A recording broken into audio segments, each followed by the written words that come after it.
बाप रे बाप, किसी ने सोचा था कि अनुपमा और अनुज की बेटी यानी कि छोटी अनु इस तरह से बात करेगी। लेकिन देखो, छोटी के तो पर निकल आए।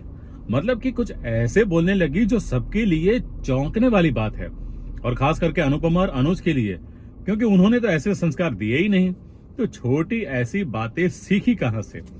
जाहिर सी बात है कि छोटी आजकल मालती देवी के सानिध्य में है, मालती देवी की छत्र छाया में है, और मालती देवी छोटी की हर गलती को ढकने की कोशिश कर रही है। क्यों? क्योंकि उनका मकसद कुछ और है, लेकिन छोटी को वो हथियार बना रही हैं। अब छोटी बेचारी बच्ची है, उसको पता नहीं है कि वो क्या कर रही है, सही है गलत है, लेकिन उसके दिमाग में जो भरा गया है तो वो उगल रही है, और इसलिए उसने अनुपमा और अनुज के सामने कुछ ऐसी बात कर दी है कि अनुपमा और अनुज दोनों सोच में पड़ गए कि आखिर उनकी गलती कहां हुई है।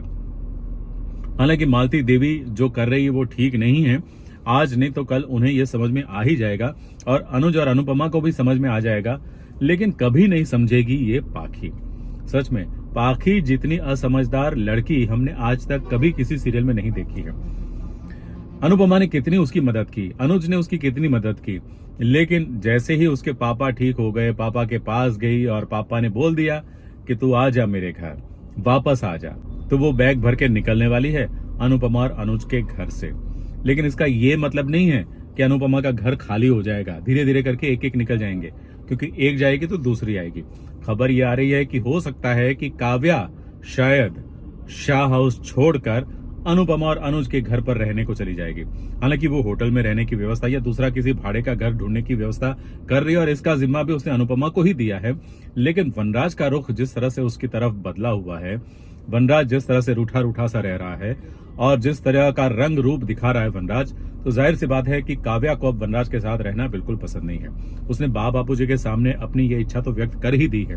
बाप बापूजी इसके लिए दुखी भी है, वनराज को डांट भी रहे हैं, लेकिन वनराज है कि मानने वाला नहीं है, क्योंकि वनराज के दिमाग में क्या चल रहा है क्या नहीं किसी को पता नहीं है, और पता चलेगा भी कैसे, क्योंकि वनराज कभी तो बहुत अच्छा बिहेव करता है और कभी तो कुछ ऐसा कर जाता है जिसके कारण लोग कंफ्यूज हो जाते हैं। हालांकि वनराज भी कंफ्यूज है। अनुपमा सही कह रही है कि उसको गिल्ट है, लेकिन हमें लगता है कि गिल्ट नहीं है, वनराज कुछ प्लान कर रहा है, और शायद वो अपने प्लान में कुछ कुछ कामयाब भी हो जाएगा, लेकिन फिर बाद में हमेशा की तरह जरूर पछताएगा। लेकिन तब तक बहुत कुछ ऐसा हो गया होगा जिसके कारण बहुत सारा नुकसान उसका खुद का और साथ ही साथ अनुपमा और बाकी लोगों का भी जरूर हुआ होगा। लेकिन अनुपमा के लिए मुश्किलें कभी कम नहीं होगी। आगे बहुत सारी मुश्किलें आने वाली हैं। शाह हाउस से भी मुश्किलें आएगी, अपने परिवार की भी मुश्किलें आएगी, और सबसे बड़ी मुसीबत तो उसने घर में ही पाल के रखी है, तो वो आज नहीं तो कल अनुपमा को जरूर परेशान करने ही वाली है, कर ही रही है। एक्चुअली शुरुआत हो चुकी है, लेकिन इसका अंजाम क्या होगा ये हम सब जान चुके हैं पहले से ही।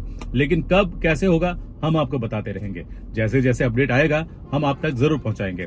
बस आपको देखते रहना है हमारा वीडियो, और अगर आज का ये वीडियो अच्छा लगा हो तो लाइक कीजिए, अपने दोस्तों के साथ शेयर कीजिए, और हाँ, एक बार फिर गुजारिश कि अभी तक आपने हमारे चैनल को सब्सक्राइब नहीं किया है तो कृपया सब्सक्राइब कर लीजिए। Thank you very much.